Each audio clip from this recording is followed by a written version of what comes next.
મિત્રો અમારા તળાવ છે, અમારા ગામનું મોટું તળાવ. તળાવમાં એક ખાસિયત છે કે ગમે એટલું પાણી આવે, પાણી રહેતું જ નથી આમાં.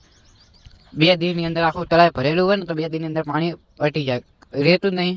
અને પેલા સામને પાણી ભરે, અહીંયા પાણી આવે છે, આપણે અહીંયા અમે તમને બતાવશું કેટલા દિવસથી ભરા પણ પાણી ભરાતું જ નથી. ચાલો અહીંયા જઈને બતાવીએ અમે. અહીંયા કને પાણી ભરાય કેટલા દિવસથી, હજી ભરાયું નહીં.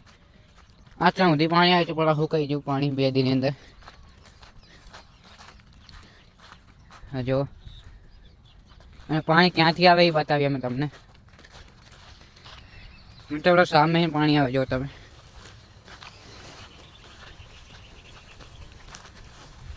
પેલા પાછળ મોટો ટાંકો દેખાય તમને?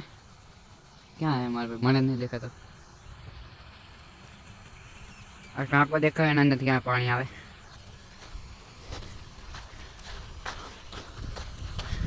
હા જો થોડું થોડું પાણી ક્યાં ન ભરાય. કેટલા મિત્રો 10 દિવસથી પાણી આવે પણ હજી કાંઈ ફરક નહીં પડે, પાણી નહીં ભરાતું. આ જુઓ તમે કેટલું બધું પાણી આવે છે. પહેલાં પાણી આ બાજુ જતું હતું પણ બંધ કરી નાખ્યું જીસીબીથી. આજુ કર્યું એ બાજુ નહીં ભરવાનું, પાણી આ બાજુ ભરવાનું છે.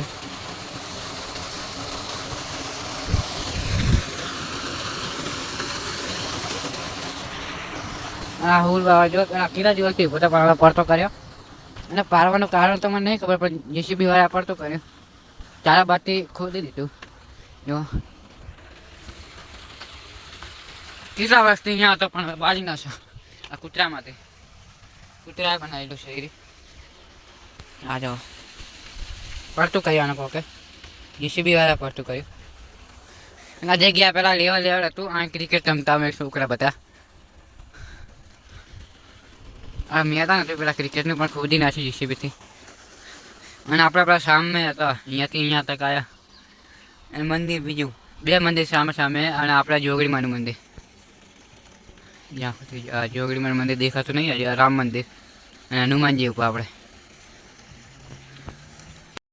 તો મિત્રો આ બ્લોગ પૂરો કર્યો અહીંયા જ. હવે ઘરે જઈએ છીએ અમે. ઘણા દિવસથી યુટ્યુબમાં વિડીયો નહોતો નાખ્યો, બ્લોગ ત્યાં અમે બનાવી નાખ્યો. હવે ખાલી બ્લોગ બનાવવા આવ્યા હતા. જય માતાજી.